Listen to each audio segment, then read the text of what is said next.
ख्रिस्त में मसीही भाई बहन, जवान ज्योति और बेटे बेटियां, आज के परमेश्वर के जीते वचन में, इस उपदेश में आप लोगों का हार्दिक स्वागत है।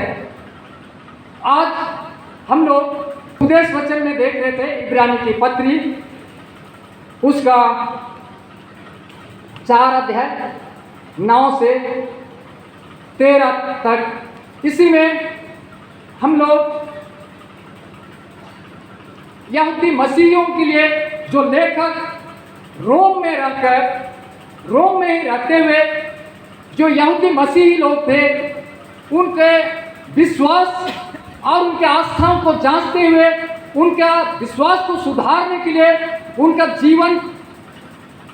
जीवन में जो दुविधा मतलब रास्ता ये ले जाएगा या ये रास्ता ले जाएगा स्वर्ग, उसके बारे में वो लोग कंफ्यूजन थे और उसी बातों में वो लोग असमंजस में पड़कर वो लोग अपना जीवन को बर्बादी की ओर ले जा रहे थे। इसी बातों को सुधारने के लिए लेखक आज इब्रानी की पत्री से इस चिट्ठी के द्वारा उन यहूदी मसीहियों को समझाना चाहते हैं।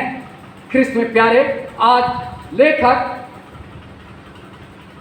इब्रानी की पत्री के द्वारा उन यहूदियों का जो दुविधा की बात थी, जो उन लोग का विश्वास था कि हम व्यवस्था को पूरा करने के द्वारा ही हम किसके पास पहुंच सकते हैं? परमेश्वर के पास, स्वर्ग के राज में। व्यवस्था नियम को वो लोग पालन करते थे, व्यवस्था और नियम के ऊपर वो लोग ज्यादा आस्था रखते थे, परंतु यीशु मसीह के ऊपर विश्वास उनका कम था। और इसी दुविधा को और इसी उनका दुर्घटना को कहेंगे, जो कि वो लोग रास्ते से, यीशु मसीह का विश्वास के रास्ते से वो लोग भटक रहे थे, उसको सही रास्ता में ले जाने के लिए लेखक इस इब्रानी की पत्री के द्वारा यहूदी मसीहियों को समझाना चाहते हैं कि व्यवस्था और नियम को पूरा करने से आप स्वर्ग नहीं जा सकते हैं।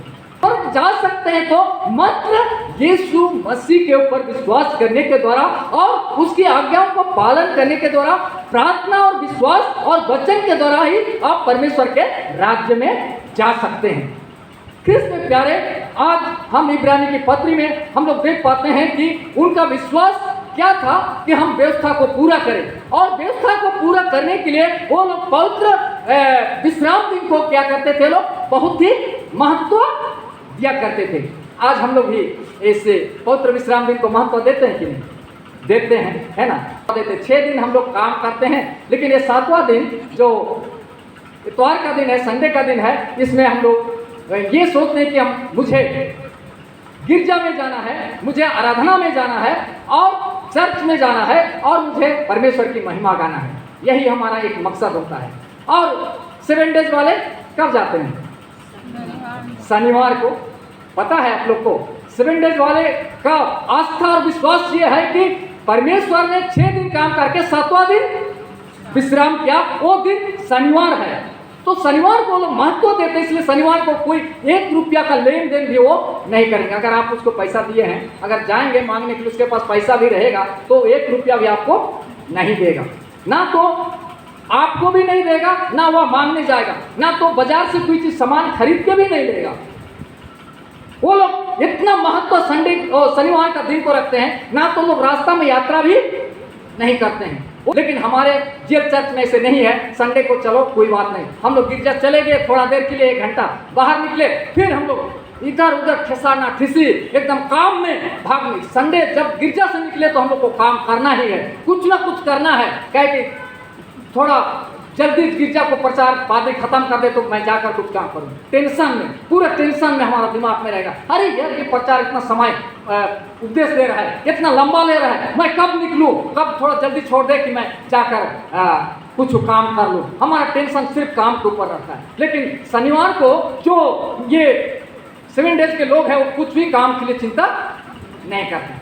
परंतु ख्रिस्त में प्यारे, आज ये पवित्र विश्राम दिन का महत्व को आज ये महत्व नहीं, शनिवार और संडे का महत्व नहीं, लेकिन आज लेखक उन यहूदियों को, उन यहूदी मसीहों को इस विश्राम के बारे में समझाना चाहता है कि आज पवित्र विश्राम दिन क्या चीज है। आज परमेश्वर ने कितना दिन काम किए थे? 6 दिन। और 7वां दिन क्या किए थे? विश्राम किया। और 7वां दिन विश्राम करके उसने धन्यवाद दिया, जो कुछ सृष्टि किया, बनाया, उसको धन्यवाद दिया, और उसके बाद कुछ भी काम नहीं किया, समाप्त। कुछ सृष्टि करना था, काम करना था, परमेश्वर ने 6 दिन में काम किया। उसके बाद में सब काम को समाप्त करके वो जो कुछ भी बनाया उसको देखा और धन्यवाद दिया। तो संडे के दिन हमारे लिए विश्राम करना मतलब परमेश्वर के लिए क्या करना है? धन्यवाद देना है, उसका वचन को सुनना है, उसकी महिमा का गीत को गाना है। आज ये संडे के दिन आज हमारे लिए प्यारे, ये परमेश्वर का महिमा का दिन सिर्फ इतवार नहीं, लेकिन आज हमारे लिए सप्ताह में हर दिन, हर समय, हम लोग काम करते समय भी, रास्ता चलते समय भी हम लोग परमेश्वर का महिमा कर सकते हैं, क्योंकि ये जिंदगी परमेश्वर ने हमारे लिए दिया है। ये जिंदगी बार बार नहीं मिलने के लिए है। ये जिंदगी हमारे मिट्टी का शरीर से प्राण निकल जाने के बाद ऐसे मौका नहीं मिलेगा कि हम परमेश्वर का भजन गा सकें, परमेश्वर की महिमा गा सकें। हाँ, तब हम गा सकते हैं अगर हम परमेश्वर के राज्य में जाएंगे, तब किसके साथ? परमेश्वर के स्वर्गदूतों के साथ होंगे तब। लेकिन आज हम अगर बपतिस्मा लिए है, दृढ़ीकरण लिए है, और आज हम गिर जाते हैं, तो अगर आज हम अपने मन को, अपना हृदय को मन वचन कर्म से अगर हम तैयार नहीं करते हैं, तो कभी ऐसे नहीं हो सकता है ख्रिस्त में प्यारे। क्योंकि आज पवित्र विश्राम आज हम मसीहों के लिए बाकी है। वचन में पढ़ रहे थे कि इब्रानी का 4 अध्याय उसका 9 में, अतः जान लो कि परमेश्वर के लोगों के लिए, परमेश्वर के लोगों के लिए सबका विश्राम बाकी है। क्या रे? तो सबका विश्राम कब मिलेगा? जब ये शरीर से, ये मिट्टी के शरीर से परमेश्वर का आत्मा को परमेश्वर उठा लेंगे, अपने पास ले लेंगे। जब हम मर जाते हैं तो सबका विश्राम हमारे लिए क्या है? सब उसी दिन पूरा हो जाएगा। सबका विश्राम वही है जो आज हम इस शरीर से, हमारा आत्मा अलग हो जाता है, तब हम सबका विश्राम हम पाते हैं। क्योंकि हमारा यह विश्राम सिर्फ जगतीय नहीं, दुनिया के लिए केवल नहीं, लेकिन हमारा स्वर्ग के लिए है, जो अनंत जीवन का विश्राम वो देता है। आज हम लोग वचन में जब हम देखते हैं कि आज मृत्यु जब हमारे जीवन में आती है, हमारे परिवार में, हमारे रिश्तेदार में कोई घटना घट जाती है, हम लोग रोते और बिलखते हैं, लेकिन आज वो दिन हमारे लिए आनंद का दिन है। जन्म से मृत्यु का दिन क्या है? उत्तम है, क्योंकि इस दुनिया का सारे दुख से हम उस दिन क्या हो जाते हैं? छुटकारा हो जाते हैं, और वो विश्राम में हम पहुंचते हैं। लेकिन ये शरीर का प्रेम के कारण हम रोते और तड़पते हैं। एक धार्मिक व्यक्ति था जो परमेश्वर का जन था, वचन के ऊपर विश्वास करने वाला था, और यीशु मसीह के ऊपर पक्का विश्वास उनका था। उसने पहले हिदायत दे दिया था, पहले अपने परिवार को बोल दिया था, जब मैं मरूंगा तो मेरे परिवार के कोई भी सदस्य आंसू नहीं बहाना है, रोना नहीं है, लेकिन मैं जब मरूंगा हमारे जितने रिश्तेदार सगे संबंधी हैं उन सभी लोगों को बुलाना है, और सभी लोगों को बुला के और मंडली के सब लोग मिलकर, जैसे शादी में बारात के समय कैसे ढोलक मांदर के साथ निकलते हैं, इसी प्रकार माइक और ढोलक मांदर और गाजा बाजा के साथ मेरा डेड बॉडी को दफनाने के लिए ले जाना। कोई भी मत रोना, क्योंकि मैं इस दुनिया का सारे दुख से उस दिन क्या हो जाऊंगा? छूट जाऊंगा।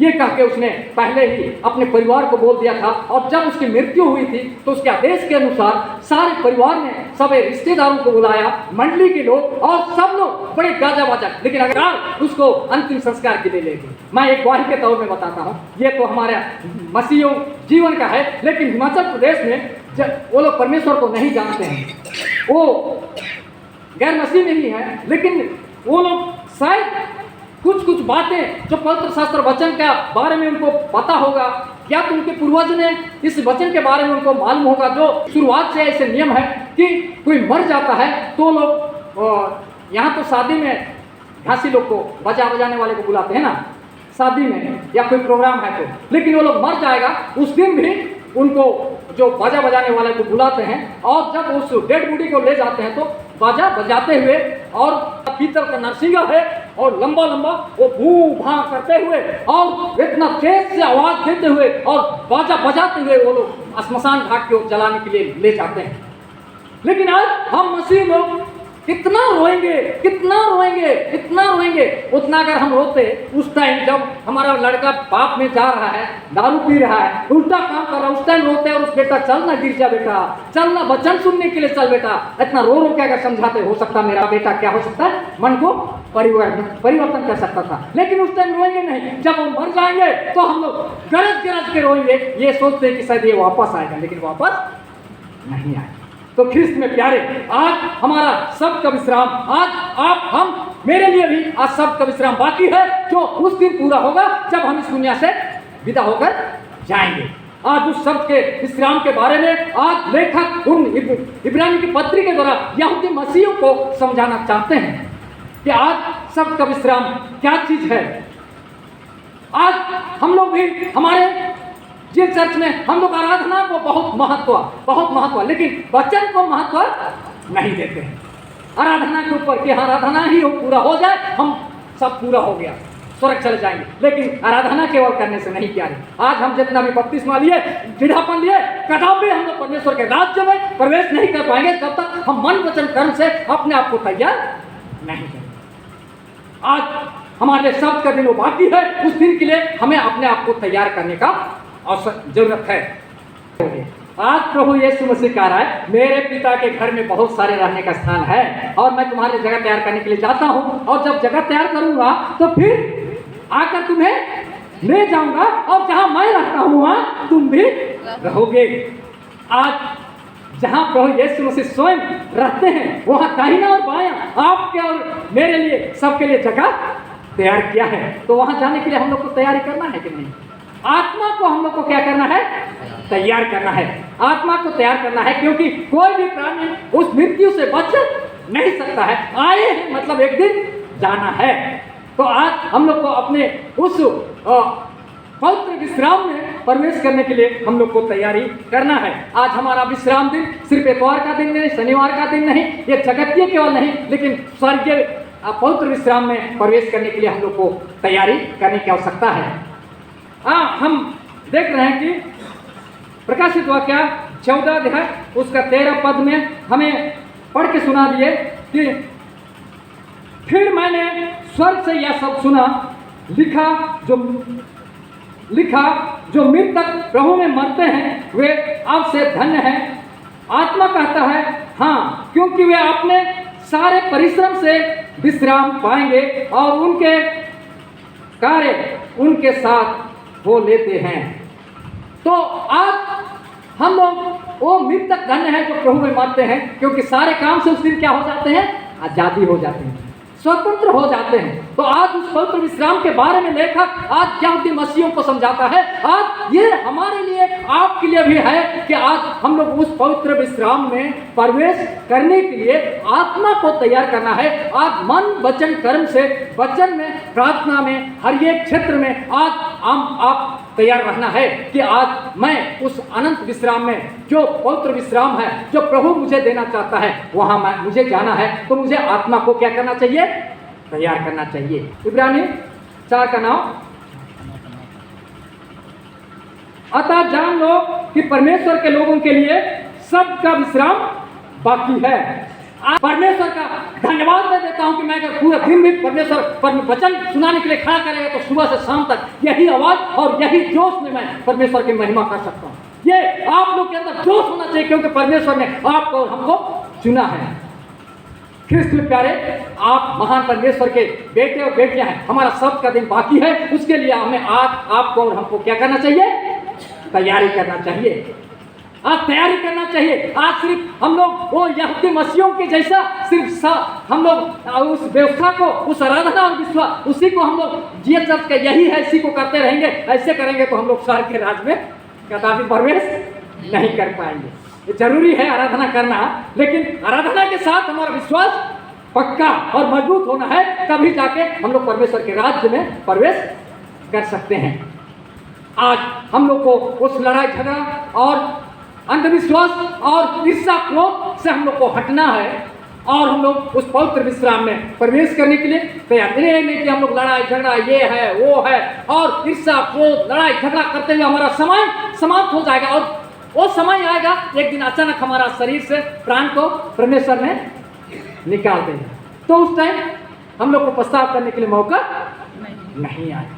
तो आज हम लोग को तैयार रहना है, आज हम लोग को सावधान रहना है और आज हम लोग अपने मन को हर सेकंड हर मिनट जो परमेश्वर का श्वास हमारे अंदर से चल रहा है हम लोग को तैयारी करना है, प्रभु के लिए तैयारी करना है, उस अनंत विश्राम में जाने के लिए तैयारी करना है। और हम लोग, आप और हम सब लोग कहाँ होंगे?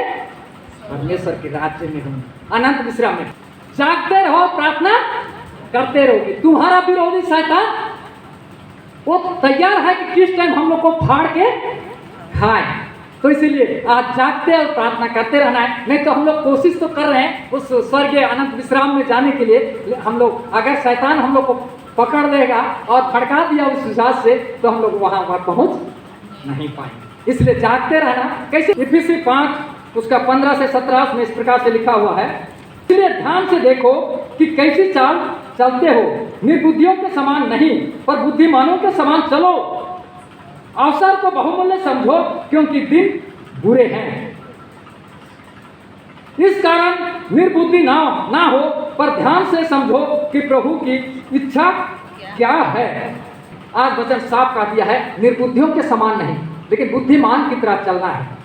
आज समझदारी का काम लेना है। यह अवसर, ये जीवन हमारा बहुत महत्वपूर्ण है। इस जीवन में हम लोग प्रभु को अपने जीवन में जगह देना है। प्रभु अपने वचन में साफ कह दिया है कि हम लोग इस मसीह के लिए आधार देंगे और दरवाजा, दिल के दरवाजे को खोल देंगे तो प्रभु हमारे अंदर आएगा और वह हमारे साथ भोजन करेगा और हम उसके साथ। तो कृष्ण प्यारे, आज का ये समय हमारे लिए बहुत कीमती है। आज ये हमारे लिए अवसर है, ये बहुत बहुमूल्य है। आज हम लोग इसको समझे और आज हम लोग परमेश्वर के लिए अपना मन हृदय को तैयार करें और उस अनंत विश्राम के लिए हम लोग, जो पवित्र विश्राम है, उसके लिए हम लोग तैयारी करेंगे। क्योंकि ये इतवार का दिन तो जरूरी है कि हम लोग को गिरजा में आना है। ये पहला स्थान किसको देना है?